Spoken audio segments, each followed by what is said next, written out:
ఇష్టానుసారంగా ఇవాళ కేసీఆర్ గారి ఆనవాలే లేకుండా చేయాలనేటువంటి దాంట్లో భాగంగా తెలంగాణ తల్లి లాంటి తెలంగాణ తల్లిని మార్చాలనేటువంటి ఒక పద్ధతిలో పోతున్నావు, ఒక నియంత పద్ధతిలో పోతున్నావు రేవంత్ రెడ్డి.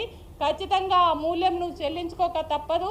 ఖచ్చితంగా రేపు రాబో రోజులలో ఖచ్చితంగా ఈ తెలంగాణ ప్రజలు నువ్వు మాట్లాడే ప్రతి మాటను నువ్వు అనుసరిస్తున్న తీరు ఇవాళ ఈ తెలంగాణ ప్రజల మనోభావాలకు వ్యతిరేకంగా మాట్లాడుతున్నటువంటి ప్రతి అంశాన్ని కూడా ప్రజలు గమనిస్తున్నారు.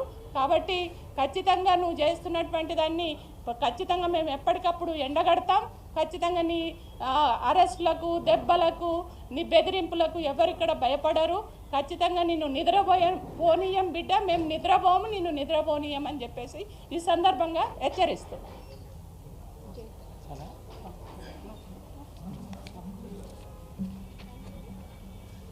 ప్రజాప్రభుత్వం పేరిట రేవంత్ రెడ్డి సర్కార్ చేస్తున్నటువంటి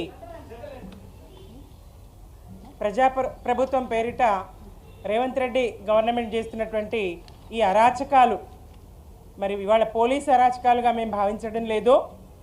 ఎవరైతే ఎన్నికలకు ముందు వాళ్లకు హామీ ఇచ్చి ఆ హామీలు నెరవేర్చమని శాంతియుత ప్రదర్శన ద్వారా వాళ్ళు ప్రదర్శన కూడా కాదు, ఒక వినతి పత్రం ఇవ్వడానికి వచ్చినటువంటి ఆశాలను భయపెట్టడం, వాళ్ళను పశువుల కన్నా హీనంగా వ్యాన్లలో ఈడ్చుకెళ్ళడం, సరైన సమయంలో ట్రీట్మెంట్ ఇప్పించకుండా వాళ్లకు కాలు విరిగిన, వాళ్ళు స్పృహ కోల్పోయిన, వాంతులైన, రకరకాల సమస్యల్ని వాళ్ళు మరి ఈ సందర్భంగా పోలీసుల దాడిలో వాళ్ళు గాయపడిన వాళ్లకు సరైన సమయంలో ట్రీట్మెంట్ ఇవ్వకుండా వాళ్ళే మళ్ళీ 108ను పిలుచుకొని ట్రీట్మెంట్ తీసుకునే విధంగా అక్కడ హాస్పిటల్లో కూడా పోలీసులు మళ్ళీ వాళ్ళకి చెప్పి ట్రీట్మెంట్ అందకుండా చూడడం, మా బీఆర్ఎస్ పార్టీ తరపున సత్యవతి రాథోడ్ గారు ఇతరత్ర నాయకులు వెళ్ళిన తర్వాతనే ట్రీట్మెంట్ మొదలు పెట్టడం జరిగిందని వాళ్ళు చెప్పడం జరిగింది.